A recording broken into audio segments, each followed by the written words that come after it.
మండిపోతున్నాయి.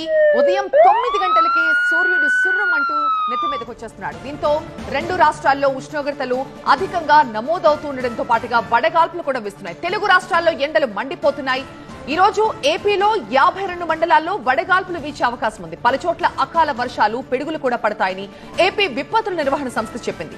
అటు తెలంగాణలో కూడా అదే పరిస్థితి కనిపిస్తోంది. ఛత్తీస్గఢ్ నుంచి ఉత్తర కేరళ వరకు ద్రోణి కొనసాగుతూ ఉండడంతో తెలంగాణలో వాతావరణం పొడిగా ఉండబోతోంది. దీంతో తెలంగాణలో 2-3 డిగ్రీల ఉష్ణోగ్రతలు పెరిగే అవకాశం ఉంది.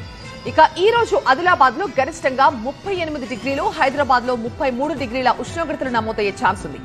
ఇక ఒకసారి నిన్నటి ఉష్ణోగ్రతలను పరిశీలిద్దాం.